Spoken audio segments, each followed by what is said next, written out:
Halo semuanya, Assalamualaikum warahmatullahi wabarakatuh.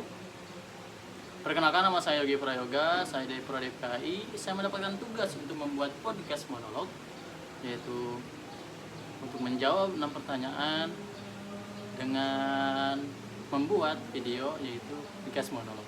Lama-lama rasa sulit disukai, bagi malam ini istimewa.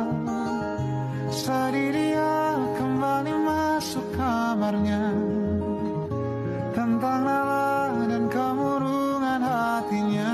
Halo teman-teman semuanya, selamat datang di podcast saya. Hari ini kita akan membahas tentang studi kasus dalam pendidikan karakter, khususnya dalam konteks pendidikan agama Islam. Ada 6 situasi nyata yang sering terjadi di sekolah, dan saya akan menganalisisnya satu persatu berdasarkan teori dan nilai-nilai Islam. Mari kita mulai untuk pembahasan pertanyaan-pertanyaan tersebut. Yang pertama, di sini kita mendapatkan pertanyaan, ya, bahwa di situ ada kasus guru yang dimana guru PAI menyampaikan akhlak remaja secara normatif, ya, tidak relevan dengan masalah remaja pada zaman sekarang, yaitu yang berkaitan dengan media sosial, pergaulan digital, dan lain sebagainya. Apa sih yang harus kita lakukan untuk menjawab pertanyaan ini, untuk menjawab kasus yang ada ini, bahwa kita tahu remaja hidup di dunia yang sangat berbeda dengan generasi sebelumnya. Yang sekarang generasi Gen Z, nanti generasi Gen Alpha, Beta, dan segala macamnya. Nah, karena itu pasti berbeda dalam cara menyampaikan pembelajaran juga. Karena itu guru pada zaman sekarang dituntut untuk mendesain pembelajaran yang sesuai dengan kebutuhan perkembangan mereka.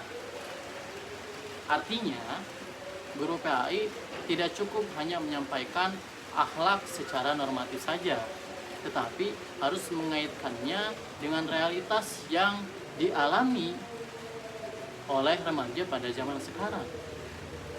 Misalnya, etika bermedia sosial, batasan pergaulan digital, cyberbullying, FOMO, atau bagaimana menjaga kehormatan di era dunia maya zaman sekarang ini. Pembelajaran harus kontekstual, berbasis masalah, menggunakan studi kasus, dan dialogis.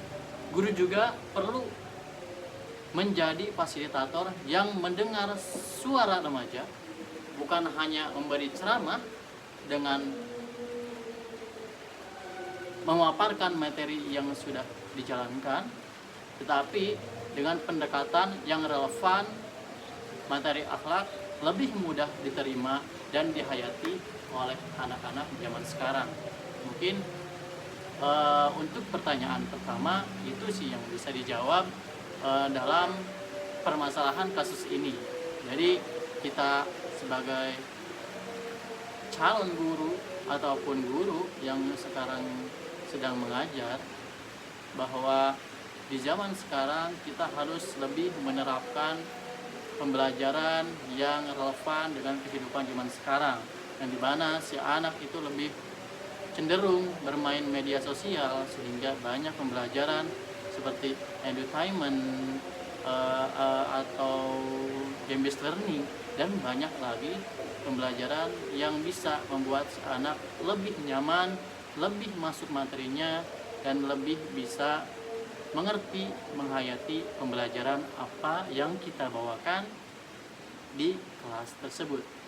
Kita lanjut ke pertanyaan kedua, yang dimana di sini siswa tidak mendapatkan nilai religius di rumahnya, namun berubah saat berada di sekolah. Ini bagaimana sih, dan kenapa sih di rumah yang harusnya jadi zaman sekarang itu mendapatkan tetapi tidak mendapatkan untuk nilai religius? Nah, kita jawab bahwa dalam Islam pendidikan tidak bisa berjalan sendiri-sendiri. Ada 3 pusat pendidikan, yaitu keluarga, sekolah, dan masyarakat. Ketika keluarga kurang menanamkan nilai religius, sekolah memang menjadi tempat pembiasaan, tapi hasilnya tidak akan permanen jika tidak ada kesinambungan. Solusinya adalah membangun komunikasi antara sekolah dan orang tua. Nah, program parenting, laporan perkembangan karakter, grup komunikasi yang mendidik, serta kerjasama antara wali kelas dengan orang tua. Masyarakat atau lingkungan juga harus mendukung melalui kegiatan masjid, remaja masjid, atau komunitas ketika ketiga pusat ini bersinergi. Pendidikan karakter tidak lagi bersifat sementara.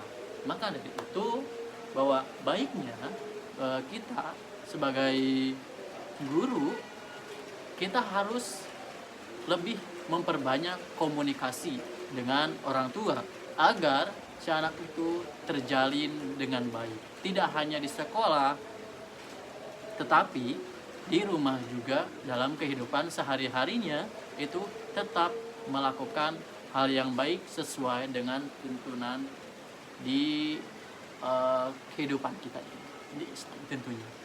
Mungkin itu sih untuk jawaban nomor 2 ini. Pertanyaan yang ketiga, bahwa di sini kita mendapatkan kasus yang dimana di sekolah memang diterapkan adanya pembiasaan atau adab dalam salam.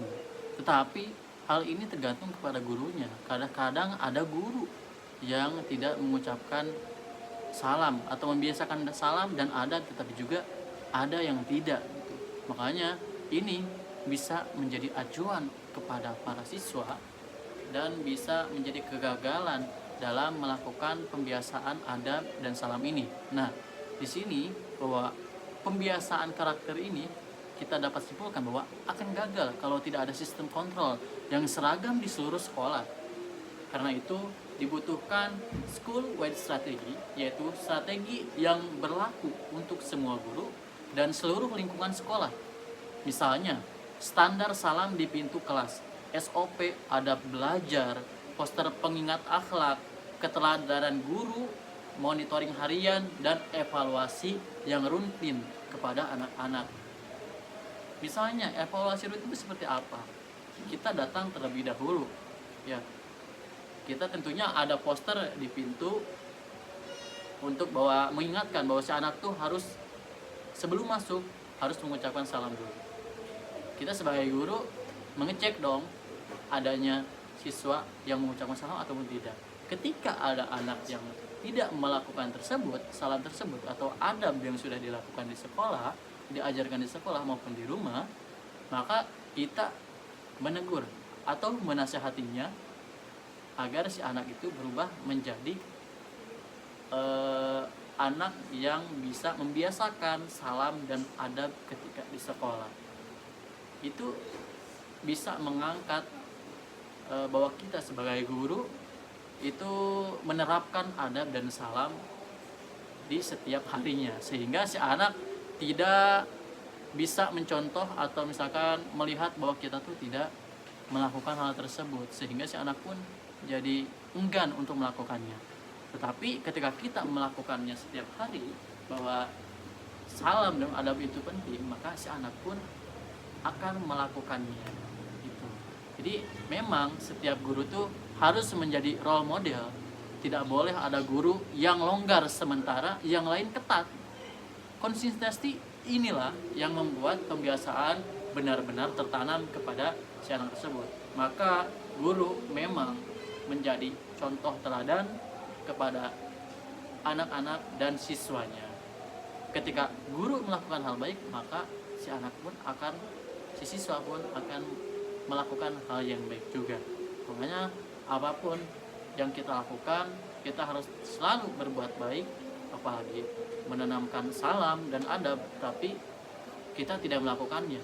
Tidak boleh seperti itu. Maka kita harus memberikan materi dan juga kita menerapkan dengan benar dan baik. Di pertanyaan selanjutnya, bahwa kita mendapatkan kasus yang dimana orang tua hanya fokus pada nilai akademik saja, bukan kepada nilai sikap atau akhlak, sehingga si anak mengabaikan sikap atau akhlak tersebut. Terus bagaimana sih eh, pola asuh yang benar itu dan pendekatan persuasi pendidik Islam itu seperti apa sih yang baik agar si anak tuh tidak memandang sikap itu hal yang sepele. Makanya di sini bahwa ketika orang tua hanya mengejar ranking, ya anak tumbuh dengan nilai bahwa akademik lebih penting dari akhlak. Padahal dalam Islam, pendidikan karakter adalah bagian dari ibadah dan amanah. Pendekatan persuasif Islami bisa menjembatani hal ini. Guru perlu mengajak orang tua memahami bahwa mendidik akhlak adalah bagian dari tugas spiritual orang tua. Bisa melalui kajian parenting yang Islami, dialog santai, laporan perkembangan akhlak, atau memberikan contoh sederhana tentang dampak karakter dalam kehidupan anak-anak. Dengan pendekatan lembut dan penuh hikmah, orang tua lebih terbuka dan memahami pentingnya pendidikan karakter. Untuk itu, bahwa nilai akademik saja tidak cukup untuk kehidupan ini. Bahwa ranking tidak menentukan bahwa sikap itu baik. Dan bahwa kita dalam kasus ini harus memerhatikan bahwa nilai akademik tidak segalanya, tetapi sikap yang dibawa pada kehidupan sehari-hari itu menunjukkan bahwa keberhasilan dalam pembelajaran berjalan dengan baik dan mulus. Di kasus yang selanjutnya, bahwa si guru sudah membuat laporan perkembangan sikap yang dimana di situ hanya dijadikan sebagai arsip. Tidak ada tindak lanjuti dari pihak sekolah maupun dari orang tua. Lalu bagaimana feedback atau strategi yang harus kita lakukan ketika ada kejadian seperti ini? Maka dari itu, bahwa evaluasi karakter akan sia-sia jika hanya menjadi arsip saja. Perlu adanya tindak lanjut berupa feedback yang melibatkan siswa, guru, maupun orang tua.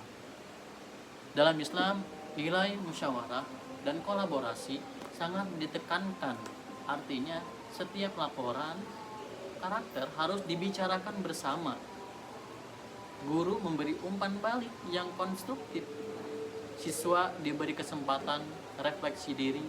Orang tua dilibatkan dalam perbaikan diri. Perbaikan yang tentunya di rumahnya. Dan sekolah menyusun strategi penguatan karakter berikutnya.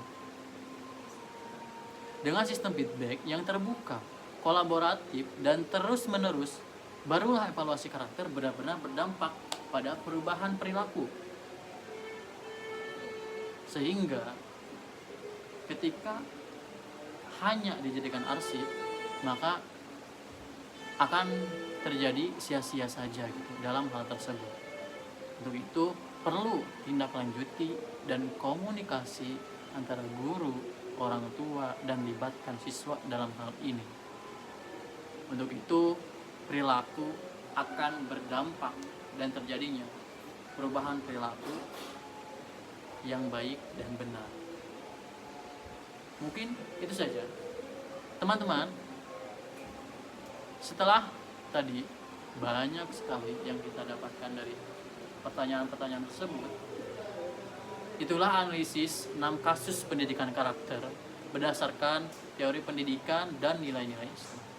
Semoga bisa menjadi inspirasi bagi kita, calon guru, dan semua orang yang peduli dengan pendidikan karakter generasi muda pada zaman sekarang ini, bahwa nilai akademik tidak semuanya benar, tidak semuanya berdampak pada kehidupan ini, tetapi nilai sikap pun tidak kalah penting, malahan penting untuk kehidupan sehari-hari kita. Bahwa kita sebagai guru, sebagai calon guru harus menanamkan itu semua dari hal-hal yang kita lihat pada zaman sekarang. Contoh karakter-karakter, sikap-sikap pada siswa yang dimana kita harus menanamkan dengan baik agar siswa bersikap baik juga ketika di sekolah maupun di rumahnya. Terima kasih sudah mendengarkan Manual Podcast pada kali ini. Wassalamualaikum warahmatullahi wabarakatuh. Terima kasih. Bye-bye.